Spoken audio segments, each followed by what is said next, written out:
Caleb & Brown has been my baby for about 6 years. It was a fledgling baby. Now it's definitely walking on its own 2 feet, which is excellent to know. It's founded in Melbourne, just sort of over there. I can look right into the office from my living room, or more disturbingly, they can look right into my living room. And we now have offices in London and a global reach with about 22,000 clients around the world. It's been interesting going through a bear market again. This is my 3rd market cycle with Caleb & Brown, and it's always an interesting experience. You learn more each time. You stop panicking, I think, after your 2nd one, which has been nice. And it's an interesting journey. The bull market, the bear markets are always a great time to build, right? In the bull markets, we barely have time to take out the trash. And in the bear markets, you actually can build. So this is where all the interesting stuff actually happens. So we can capitalize and have better products for our clients in the bull market. So yeah, we're busier than ever, which is nice to know. The real story is I was writing a talk about psychedelics. It was a talk about cognitive liberty, the idea that one should have the freedom to think to the limits of the potential of one's mind, which is what psychedelics threaten to do.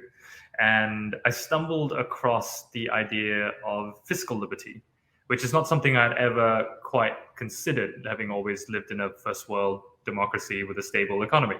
I always presumed my money was my own. And it was a bit of a Wikipedia stub to article, and then I stumbled across this idea of Satoshi Nakamoto and the Bitcoin white paper, and this was in 2013, yeah. And I started reading it, and I didn't understand most of it. It took me about 3 goes. And then I found myself down another rabbit hole. And Caleb & Brown started as a side hustle, me and my business partner.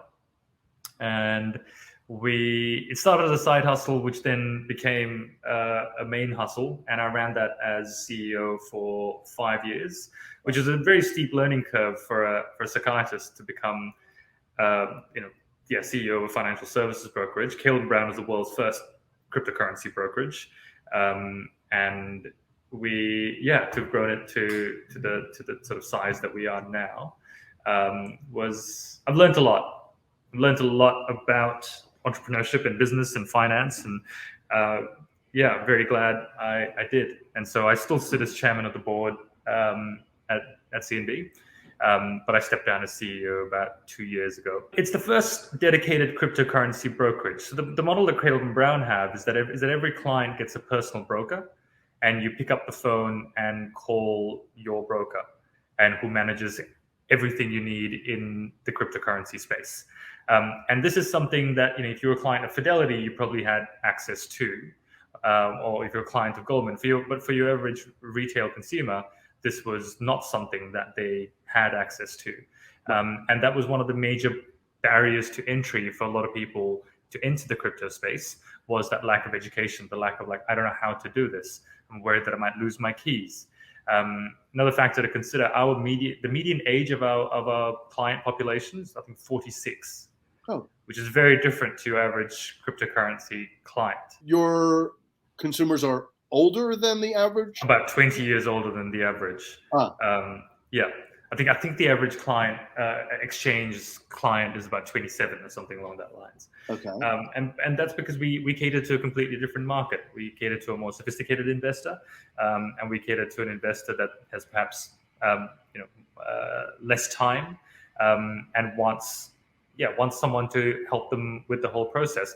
We didn't create anything radically new. I mean, the idea of having a dedicated broker managing your process is something that has existed in finance for a very long time.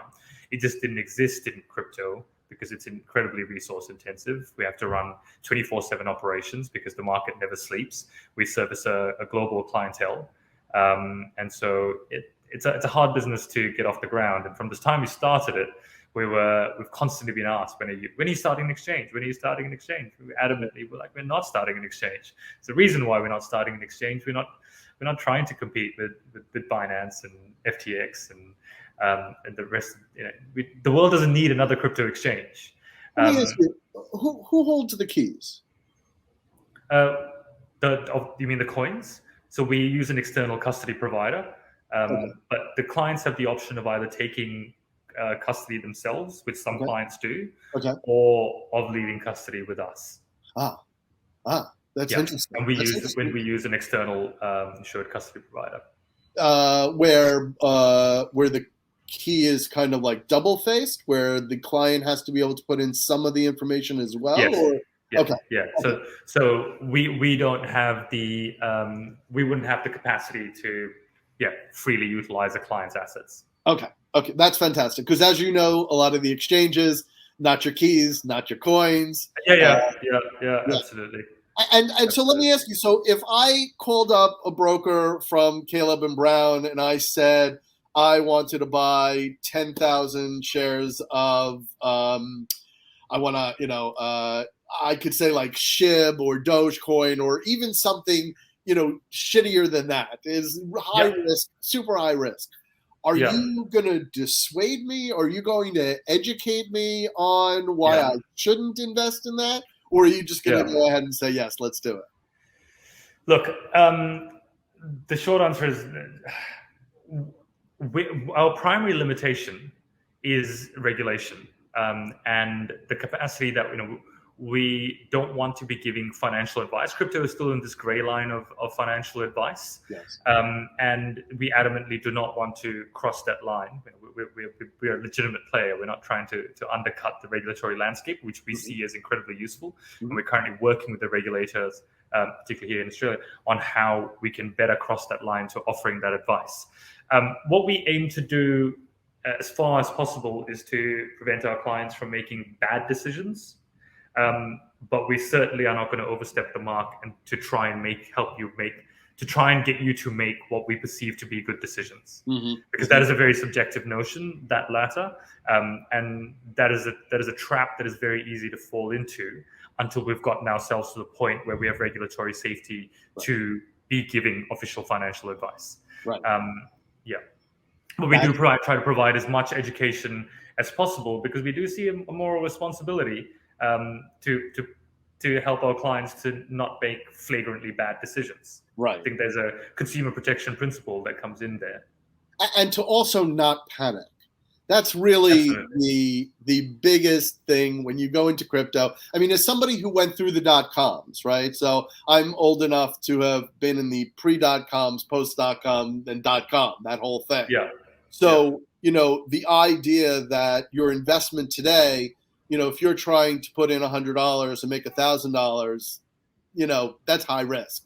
If you're putting in $100 today and 10 years from now you want to get out $1,000 and it wound up to be $10,000, $100,000, $1 million, that's fantastic. But the jumping on and off that we are seeing that is affecting the sway of the market is really detrimental to the industry as a whole. So you have these conversations with your clients and kind of hold their hands and explain to them the bigger picture, even as we went from a bull market to a bear market. Absolutely. And this, that's what the brokers are on the phone constantly, and some of them talk to me about Prash, I don't know if I'm a broker or just a crypto friend sometimes.